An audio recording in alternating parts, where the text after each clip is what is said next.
आप देख रहे हैं एके सोच न्यूज और वक्त हो चला है देश और दुनिया की बड़ी और अहम खबरों का। पहली बड़ी खबर में बांग्लादेश में हिंदुओं पर 2200 से ज्यादा हमले, 2 दिन में 3 मंदिरों में तोड़फोड़। अजमेर दरगाह विवाद को लेकर कोर्ट में दायर किए गए 5 आवेदन, अगली सुनवाई 24 जनवरी को होगी। अजमेर शरीफ दरगाह को हिंदू मंदिर घोषित करने के विवाद में नए मोड़ आए हैं। अजमेर शरीफ दरगाह विवाद मामले में स्थानीय अदालत में 5 याचिकाएं दाखिल की गईं। ये याचिकाएं अजमेर दरगाह के दीवान जैनुल आबिदीन अली खान और अन्य द्वारा मामले में एक पार्टी बनने के लिए दायर की गई थी, जहां दरगाह को हिंदू मंदिर घोषित करने को लेकर पहले से ही सुनवाई हो रही है। कोर्ट ने मामले की अगली सुनवाई के लिए 24 जनवरी की तारीख निर्धारित की है। अगली बड़ी खबर में मोहन भागवत के बयान का मौलाना ने किया स्वागत, कहा मंदिर मस्जिद के नाम पर खून खराबा नहीं होना चाहिए। आरएसएस प्रमुख मोहन भागवत ने एक कार्यक्रम में बोलते हुए मंदिर मस्जिद को लेकर एक बड़ा बयान दिया। उनके इस बयान का विपक्ष भी स्वागत कर रहा है। इसी बीच अब आरएसएस प्रमुख के बयान का ऑल इंडिया शिया पर्सनल लॉ बोर्ड की प्रतिक्रिया सामने आई है। उन्होंने इस बयान का समर्थन किया है। आरएसएस प्रमुख मोहन भागवत के बयान पर ऑल इंडिया शिया पर्सनल लॉ बोर्ड के महासचिव मौलाना यासूब अब्बास ने कहा कि मोहन भागवत के इस बयान का हम स्वागत करते हैं। हर मस्जिद के नीचे मंदिर ढूंढना ये सेहतमंद मुल्क के लिए अच्छा नहीं है। मोहन भागवत एक संजीदा और अच्छे इंसान हैं। उन्होंने इस नजाकत को समझा है क्योंकि इस तरह के मुद्दों से मुल्क का माहौल ख़राब होता है। मंदिर मस्जिद के नाम पर हमें खून खराबा नहीं करना चाहिए। मोहन भागवत के बयान पर सरकार को समर्थन करना चाहिए। वहीं अगली बड़ी खबर में बसपा प्रमुख मायावती का ऐलान, बाबा साहब अम्बेडकर पर अमित शाह के बयान के खिलाफ देश भर में धरना प्रदर्शन करेगी बहुजन समाजवादी पार्टी। बहुजन समाजवादी पार्टी की प्रमुख मायावती ने केंद्रीय गृह मंत्री अमित शाह द्वारा बाबा साहब अम्बेडकर पर की गई टिप्पणी के खिलाफ 24 दिसंबर को देशव्यापी प्रदर्शन का आह्वान किया है।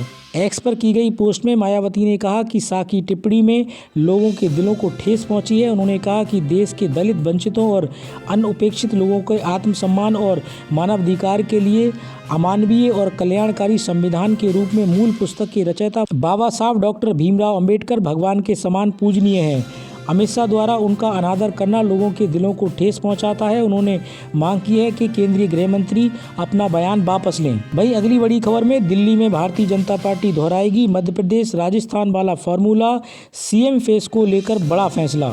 दिल्ली विधानसभा चुनाव में सीएम फेस को लेकर बीजेपी ने बड़ा फैसला लिया है।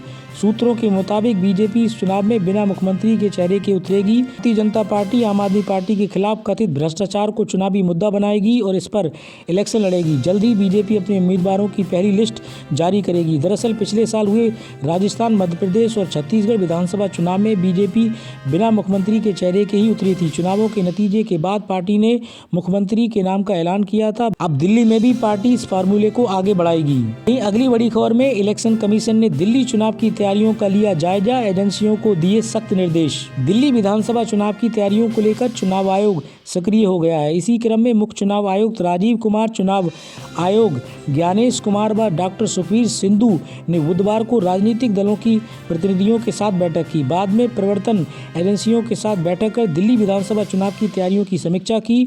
बताया जा रहा है कि शांतिपूर्ण व निष्पक्ष चुनाव कराने के लिए की गई तैयारियों की चुनाव आयोग ने समीक्षा की है और संबंधित एजेंसियों की तैयारियां पुख्ता करने के निर्देश दिया है ताकि चुनाव को प्रभावित करने वाली गतिविधियों के खिलाफ सख्ती से कार्रवाई की जा सके। वहीं आगे अब एएसआई की रिपोर्ट खोलेगी राज। 46 साल पुराने मंदिर, 5 तीर्थ स्थलों और 19 कुओं का सर्वे हुआ पूरा। भारतीय पुरातत्व सर्वेक्षण एएसआई ने संभल के ऐतिहासिक स्थलों का सर्वेक्षण शुरू कर दिया है। एएसआई की टीम ने 46 साल से बंद मिले रग्गूसराय के शिव मंदिर सहित 19 कुओं और 5 तीर्थ स्थलों का सर्वेक्षण किया है। टीम ने फोटोग्राफी की और अन्य साक्ष्य भी जुटाए।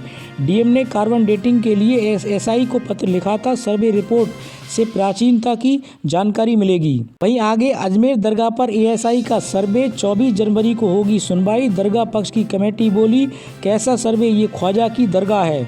अजमेर शरीफ में मंदिर होने के दावे के मामले में 20 दिसंबर को सिविल कोर्ट ने दूसरी बार सुनवाई हुई। कोर्ट ने शुक्रवार को सभी पक्ष मौजूद थे और दोनों पक्षों की दलील सुनने के बाद अगली तारीख 24 जनवरी 2025 की तारीख रख दी गई है। हिंदू सेना के राष्ट्रीय अध्यक्ष विष्णु गुप्ता ने अजमेर दरगाह में मंदिर होने की दावे की याचिका लगाई थी। इसके साथ ही भारतीय पुरातत्व सर्वेक्षण विभाग यानी एएसआई की अपील की गई थी। वहीं एएसआई सर्वे को लेकर दरगाह कमेटी और भारतीय पुरातत्व सर्वेक्षण विभाग को नोटिस दी गई।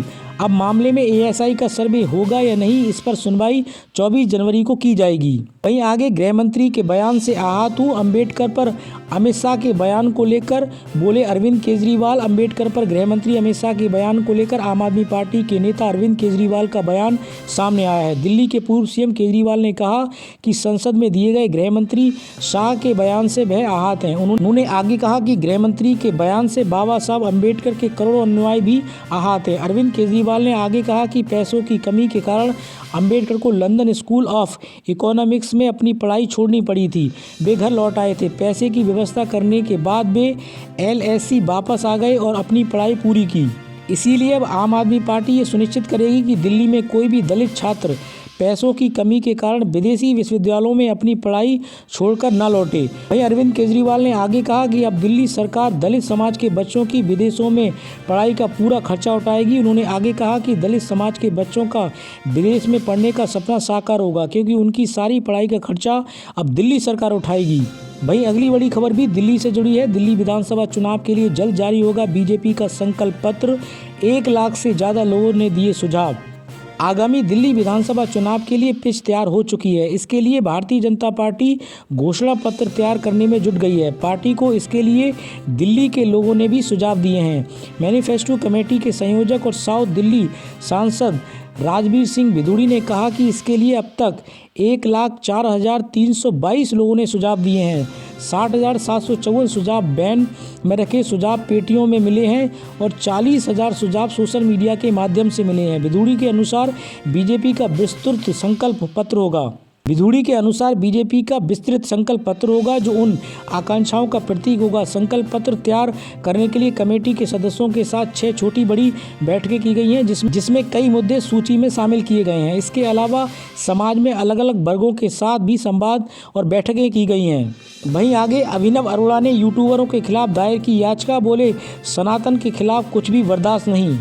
10 साल के आध्यात्मिक वक्ता अभिनव अरोड़ा के वकील पंकज आर्य ने सोशल मीडिया पर उनके मुवक्किल के ट्रोल करने के आरोप में यूट्यूबर्स के खिलाफ उत्तर प्रदेश के मथुरा में शिकायत दर्ज कराई है। इन्फ्लुएंसर अभिनव अरोड़ा का प्रतिनिधित्व करने वाले वकील पंकज आर्य ने शनिवार को कहा कि ट्रोलिंग मामले में अगली सुनवाई 3 जनवरी को निर्धारित की गई है। आर्य ने न्यूज एजेंसी ANI को बताया, आज कोर्ट ने हमारी सुनवाई हुई और कानूनी कार्रवाई चल रही है। सुनवाई की अगली तारीख 3 जनवरी को निर्धारित की गई है। केस से संबंधित अधिक जानकारी देते हुए आर्य ने कहा कि अभिनव अरोड़ा और सनातन धर्म के खिलाफ कुछ लोगों ने अभियान शुरू किया है। हम इसके खिलाफ कोर्ट आए हैं, हम उन्हें छोड़ेंगे नहीं, चाहे हमें सुप्रीम कोर्ट या हाई कोर्ट क्यों न जाना पड़े। हमने इन यूट्यूबर्स के खिलाफ FIR की मांग की है। वहीं आगे राम मंदिर आंदोलन में कांग्रेस का भी था योगदान। RSS चीफ मोहन भागवत पर संजय राउत का पलटवार।